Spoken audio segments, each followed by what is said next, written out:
여러분, 세계적으로 가장 인기가 있고 명성이 있는 화가, 여러분 떠올리는 그 화가의 이름이 있나요? 아마도 미술계의 문외한이라 하더라도 피카소라는 이름은 여러분 아마 기억하리라 생각합니다. 그런 현대 미술의 거장이고 입체파 화가인 피카소를 여러분 기억할 거예요. 자, 그는 유명한 추상 작품들을 많이 남겼습니다. 그 중에서 황소의 머리라는 그 작품이 있어요. 피카소 자신이 스스로 말하기를 가장 아끼는 작품 가운데의 하나였다라고 말할 정도로 많은 사람들에게는 알려지지 않았지만 그가 스스로 그렇게 이야기를 합니다. 세인들로부터 온갖 찬사를 한 몸에 받게 된 이 작품은 피카소의 천재적인 예술성을 한눈에 볼 수 있게 하는 대표작으로 꼽을 정도로 높은 가치를 인정받고 있습니다. 자, 그런데 놀라운 것은 그 작품의 주 재료가 무엇인지 아십니까? 그 작품이 탄생하게 된 여러 가지 물론 재료들이 있겠지만 가장 크게는 쓰레기장에서 골라낸 자전거의 몇 가지 폐품들로 그 작품을 만들었다고 합니다.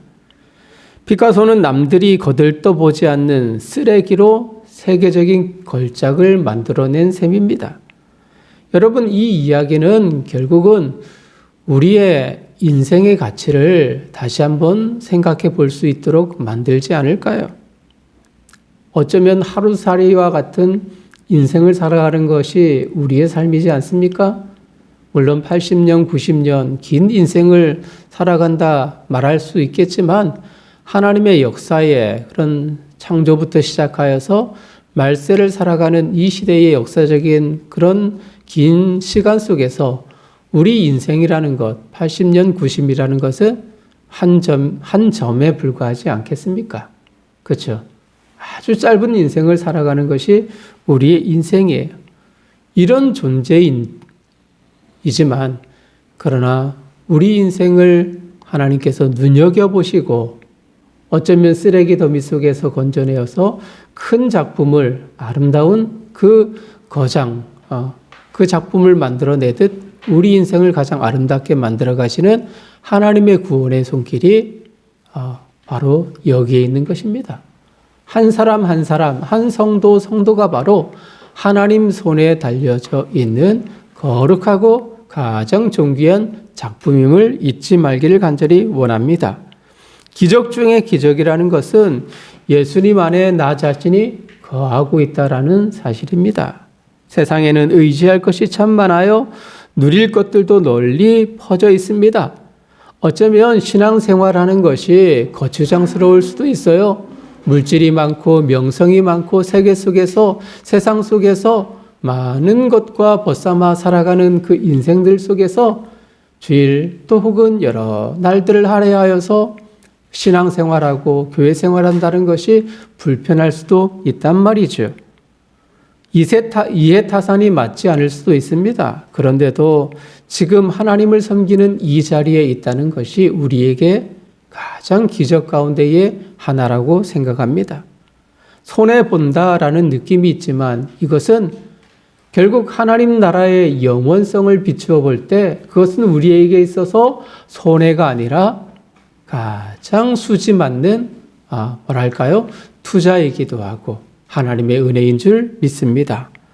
주님의 제자로 살아간다는 것이 우리에게 있어서 가장 자랑스러운 것임을 여러분 고백하기를 원해요. 오늘 우리는 인생을 의미 있게 살아갈 수 있는 의미를 발견할 것입니다. 그 출발이 무엇인가를 분명 깨달을 수 있는 저와 여러분들 되시기를 주님의 이름으로 축복합니다. 많은 사람이 예수님의 전하는 그 말씀을 듣기 위해서 몰려들었어요. 예수님 주위에는 운집된 사람들로 말미암아 발을 디디들 틈도 없었던 거죠. 각지에서 예수님의 소문을 듣고 찾아온 사람들입니다. 주님은 그들 한 사람 한 사람을 배려하고 계셔요. 그냥 돌아가게 하지 않으시고 그들의 귀에 메아리쳐 울리는 하나님 나라의 교훈을 주시기 위해서 친히 배에 오르셨던 겁니다. 자, 그 가운데에 예수님이 베드로를 오셨어요. 베드로는 그의 동료들과 함께 밤이 맞도록 물고기를 잡았지만 한 마리도 잡지 못했습니다. 자, 이것을 볼 때에 예수님이 배에 오른 그 시각이 오전 정도다. 하루의 모든 일과 가운데에 아침 시간이다라는 것을 우리가 확인할 수 있어요. 이때는 갈릴리 호수의 바람이 호수에서 육지 쪽으로 부는 그런 순간입니다.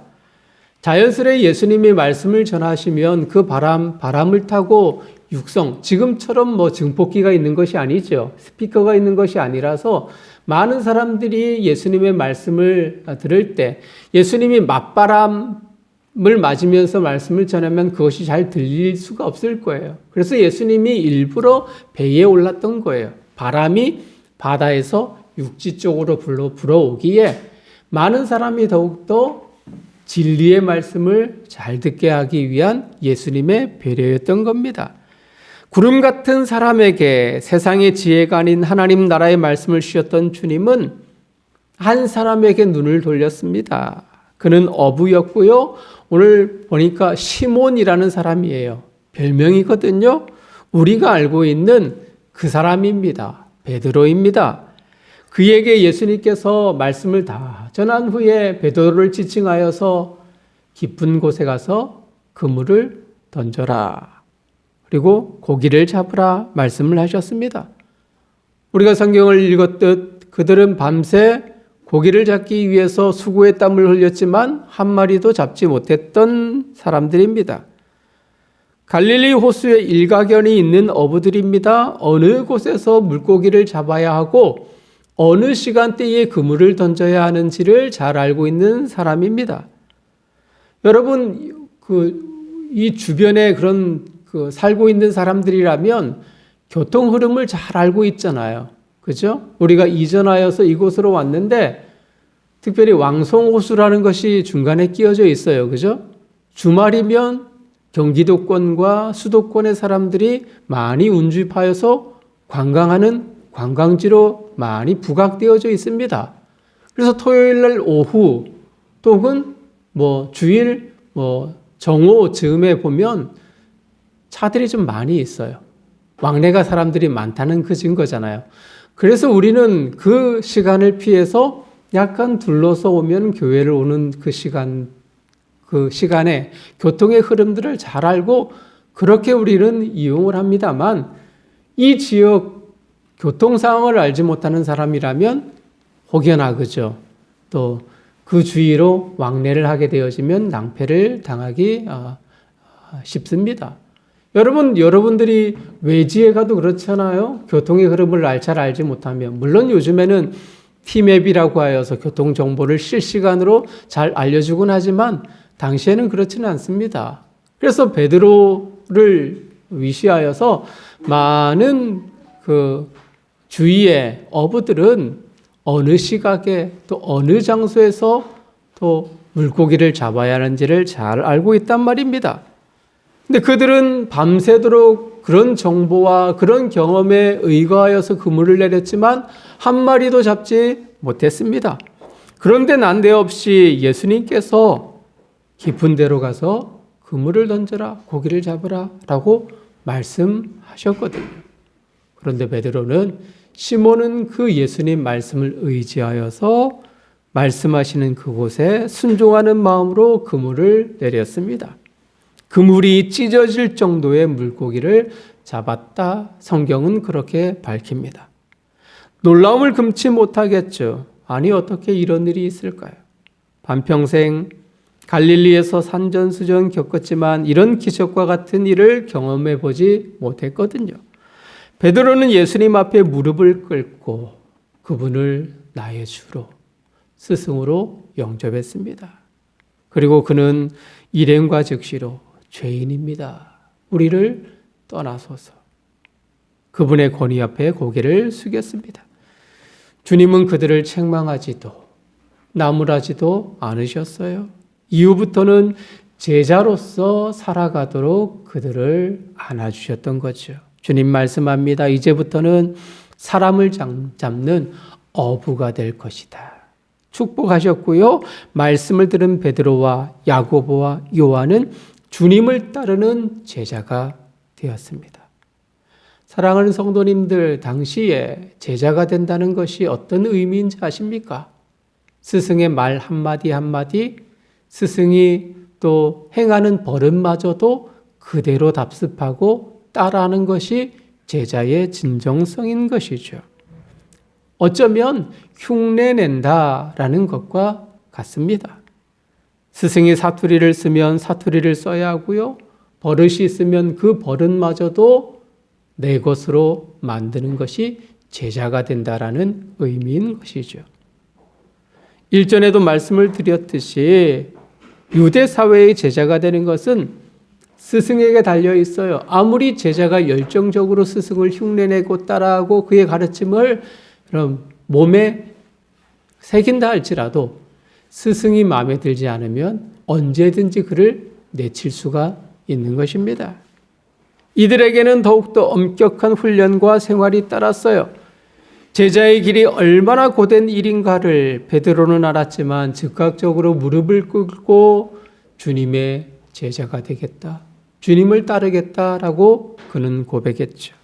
예수님이 어떤 분이신가를 직감했기에 가능했습니다. 그분의 말씀이라면 그분 앞에서 아무것도 아님을 알고 그렇게 반응을 했습니다. 철저히 자아를 내려놓고 예수님을 마음에 영접했던 것입니다.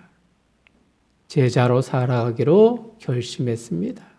스승의 말에 복종하고 그분이 죽으라 하면 죽을 것이다라는 각오도 그의 마음에 새겼던 거죠.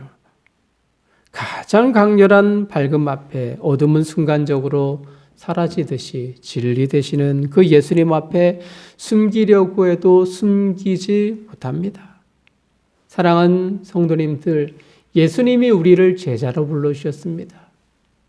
예수님이 우리를 자녀, 제자로 불러주셨어요. 그런데 우리는 어때요? 우리 것과 내 것과 주님 것을 철저히 구분하려 합니다. 어쩌면 우리의 모든 것이 주님 것이에요. 그렇죠. 여러분 고백하지 않습니까? 우리의 생명마저도 누구의 것입니까?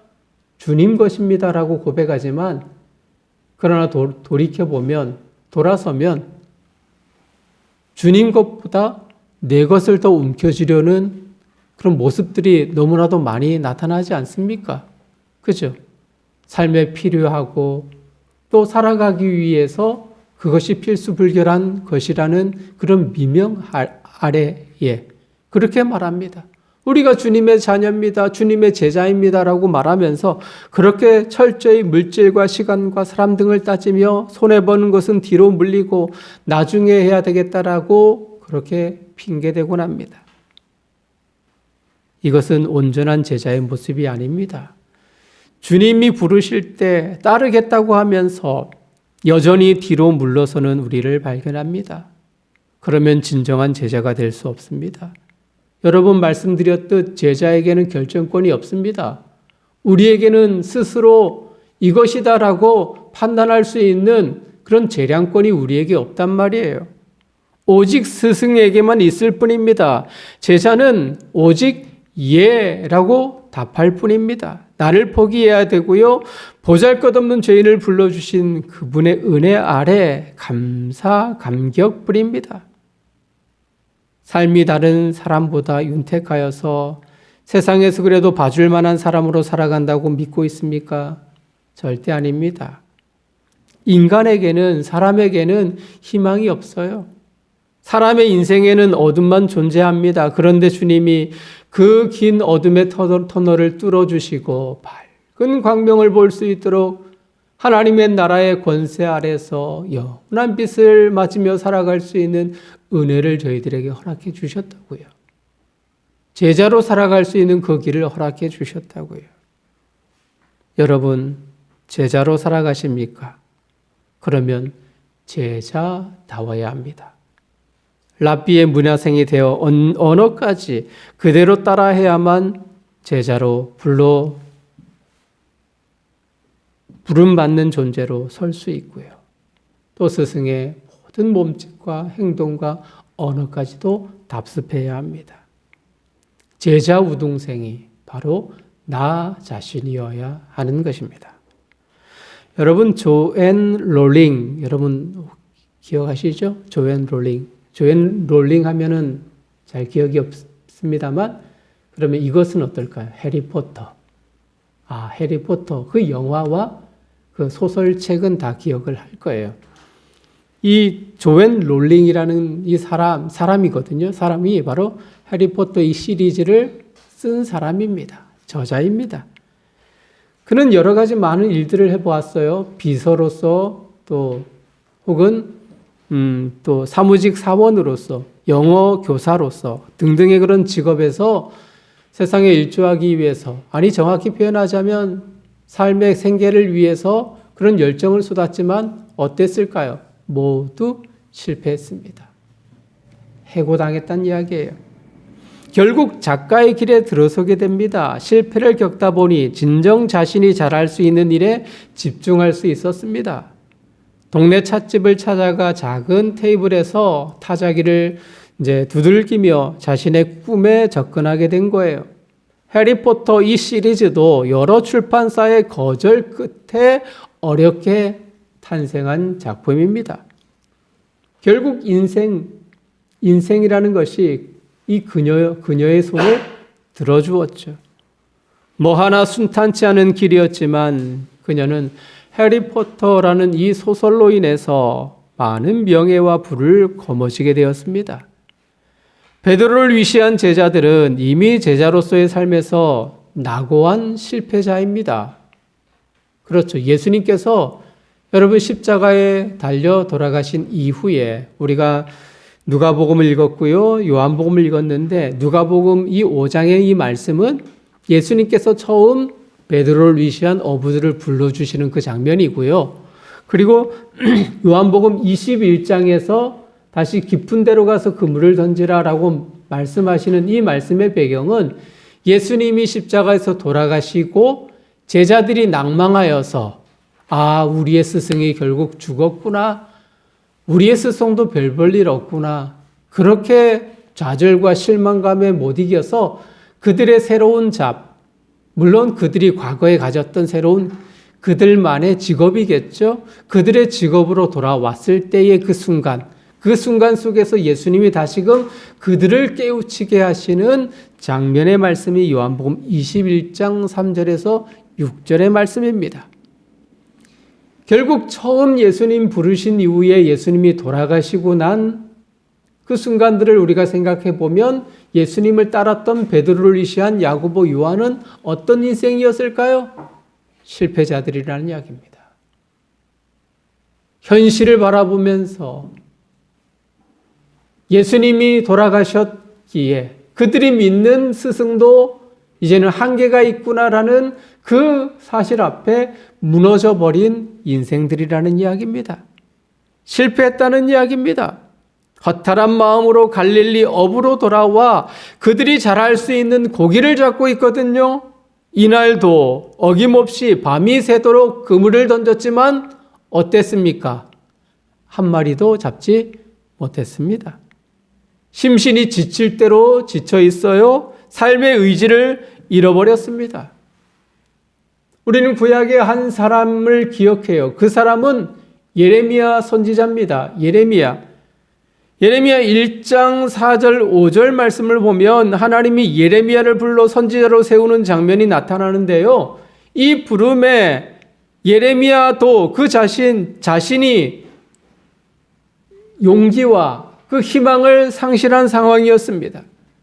나라의 상황이 예전 같지 않았거든요. 풍전등화와 같은 운명의 연속이었습니다. 경험과 지식의 부족함을 느끼고 더욱이 하나님의 말씀을 선포할 용기마저도 상실한 예레미야였어요. 그를 향해서 하나님께서 예레미야를 불러주십니다. 그런데 그는 이렇게 도리어 외쳐요. 6절 보면 예레미야 1장 6절을 보면 슬프도소이다 주 여호와여 보소서 나는 아이라 말할 줄을 알지 못하나이다. 나는 아이입니다. 말할 줄 모릅니다. 하나님이 나를 불러 세운다 할지라도 나는 그 사명을 감당할 수 없습니다. 라는 말입니다. 예레미야가 던진 한마디가 어쩌면 10월, 11월에 청명한 그 하늘 위로 소리쳐 울려 퍼지는 메아리처럼 가슴에 전달되죠. 아, 예레미야도 연약한 인생이었구나. 연약한 인생이었구나. 그 위대한 선지자 예레미야도 한때 그런 순간이 있었구나. 예수님의 수제자였던 베드로도 한때는 예수님의 부름에 응답하여서 주님과 3년 동안 복음의 메시지를 전했지만 예수님이 십자가에 돌아가신 이후에 그도 실패한 인생이었구나. 예수님의 제자들 모두가 다 그랬구나라는 사실을 우리가 느끼게 되죠. 하나님의 부르심에 자신은 부족한 아이와 같아서 사명을 감당할 수 없다는 예레미야의 응답이 우리에게 함께 하시는 하나님을 더욱더 의지할 수 있게 하는 희망을 얻게 합니다. 예레미야뿐일까요? 말씀드렸듯 베드로도 예수님의 제자들도 똑같아요. 실패한 인생들입니다. 그런데 날이 새어갈 때 예수님이 바닷가에 서 계셨습니다만 아무도 예수님인 줄 알지 못합니다. 멀리서 세미한 음성이 들려요. 야, 너희들 물고기 잡았니? 아니요. 한 마리도 잡지 못했습니다. 그물을 오른편 쪽에 던져보지 않을래? 자포자기의 심정으로 그물을 던졌죠. 어떤 일이 일어났을까요? 그물이 찢어질 정도의 많은 고기를 얻었다 말하죠. 그리고는 베드로는 그 음성이 예수님의 음성인 줄 알고 주님이시다. 그제서야 부활하신 주님을 가슴으로 느끼기 시작합니다. 곧바로 물에 자신의 몸을 던져서 예수님께로 헤엄쳐 나오는 베드로의 모습을 볼 수가 있어요. 그런 베드로를 향해서 예수님은 내 양을 치라, 내 양을 먹이라 말씀하시며 다시 제자의 자리로 반열로 세워주셨어요. 현재 우리의 모습을 볼 때에 제자의 자격이 없다고 우리 스스로 이야기합니다. 하나님께, 교회에, 또 복음을 위해서 헌신하는 것이 정말 부족하고 나만의 욕심을 채우기 위한 삶으로 점철되어진 내 인생을 바라볼 때 나는 좀 제자의 자격이 없어. 하나님의 자녀의 자격이 없어라고 그렇게 치부할 수도 있을 거예요. 다른 사람과 신앙인들과 비교해 볼 때에 부족한 나의 봉사의 시간들을 바라보면서 나는 좀 신앙이 여린 사람이야. 그렇게 나 자신에 대해서 비하할 수도 있을 겁니다. 그런데 여러분, 그렇지 않습니다. 한 번 제자는 영원한 제자입니다. 예수님이 포기하지 않습니다. 예수님이 예수님의 제자를 하나님의 영혼으로 불러주신 그 사람을 우리 주님은 포기하지 않는다는 이야기입니다. 여러분, 부활하신 그 예수님이 40일 동안 무엇을 하셨는지 아시죠? 대제사장을 만났습니까? 십자가의 형을 선도한 빌라도를 만났습니까? 아닙니다. 헤롯 대왕을 만났습니까? 아닙니다. 예수님이 40일 동안 부활하신 후에 만난 그 사람이 누구냐면 예수님의 제자들이었어요. 예수님을 따랐던 가난하고 천박하고 부족한 인생들이었어요. 그들을 세워주는 데에, 그들을 다시금 제자의 자리에, 올바른 성도의 자리에 세워지도록 예수님이 그들을 만나 그들을 격려하고 그들을 축복해 주셨단 말입니다. 다시 용기 내어 살아가라고 다시 불러주셨어요. 그래요. 인생의 나침반은 주님의 부르심에 응답하는 겁니다. 지금은 실패했다라고 생각할 수 있겠지만, 자격 없다고 생각하겠지만, 그러나 이것만은 기억하십시오. 그런 우리를 예수님이 다시 돌려놓으신다. 세워놓으신다. 제자의 자리로, 자녀의 자리로 돌이켜 세워간다는 사실을 잊지 말아요. 위드 코로나 시대를 살아갑니다. 많은 이들이 참 교회를 떠나는 이들이 참 많아요. 통계를 보니까 벌써요. 한국 교회에 개신교회에 10,000개의 교회가 문을 닫았습니다. 1, 2년 사이에. 아무도 놀라지 않습니다. 엄청 충격적인 사실입니다. 그리고 말씀드렸듯 위드 코로나 시대 속에서 다시 현장 예배가 시작되어졌는데 지난주에 이야기했나요? 지지난주에 이야기했나요? 30%가 영상으로 예배를 드리겠다. 설문으로 그렇게 대답하는 시대를 살아갑니다. 저는 믿어요. 주님이 다시금 제자리에 돌려놓으실 것이라고. 강건하여서라도. 그리고 스스로 나는 제자로서 주님의 자녀로서 살아가겠노라 다짐하는 그들에게는 하나님께서 더 많은 것으로 채워주리라 확신합니다. 우리 인생의 가장 큰 우리 인생을 이끌어가는 나침반이 있다면 그것은 주님의 말씀이고 주님의 음성임을 잊지 마시길 간절히 원합니다. 말씀을 마무리하죠. 예수님은 나를 따라오나 내가 너희를 사람을 낚는 어부가 되게 하리라 말씀하십니다. 실패한 그들을 향해서 내 양을 치라 하시면서 재차 부르십니다. 우리의 문제가 무엇인지 아십니까?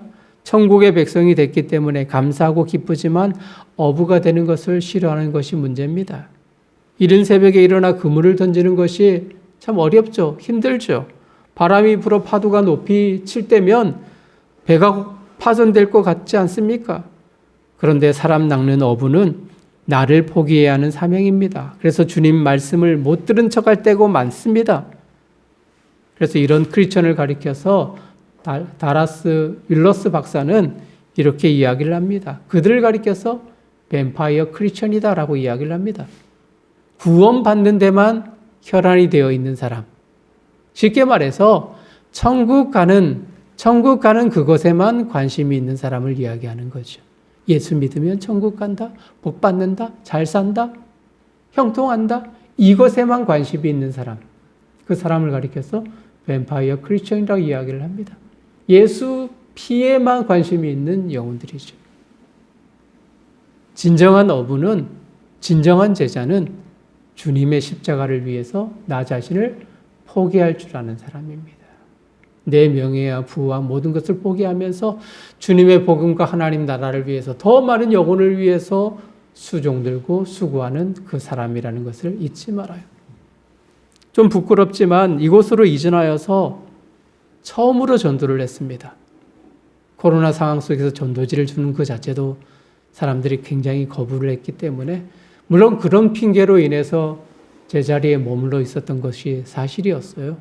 그래서 지난주에 전도지를 가지고 사람들에게 나눠주기 시작했습니다.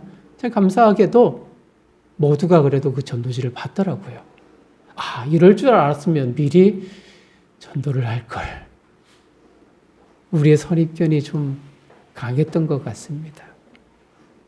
내 인생에 주님을 만나게 하시고 그 주님은 제자로서 하나님 나라의 복음을 전하도록 우리를 불러주셨다는 그 사실을 인식한다면 기꺼이 내 시간과 물질과 내 노력을 드릴 수 있는 것이죠. 세상이 거절할 수 있고요. 그래서 실패할 수도 있습니다. 낙심할 수 있습니다. 제자들처럼, 예레미야처럼. 그렇지만 주님의 제자로서 살아가기로 다짐하는 그 인생은 우리 주님이 여러분이 진정으로 사랑하는 그 예수님이 여러분을 그 자리로 돌이켜주시고 세워주십니다. 그러면 우리는 영원히 하나님 나라에, 우리 죽은 이후에 하나님 나라에서의 삶이 아니라 지금 살아있는 이 순간에도 하나님의 나라를 경험할 수 있고 살아갈 수 있는 것입니다. 우리들 사랑의 모든 식구들, 우리 성도님들, 여러분 모두가 주님의 제자로서 기꺼이 주님께 헌신하고 주님을 사랑할 수 있는 거룩한 성도로 살아가기를 주님의 이름으로 축복합니다.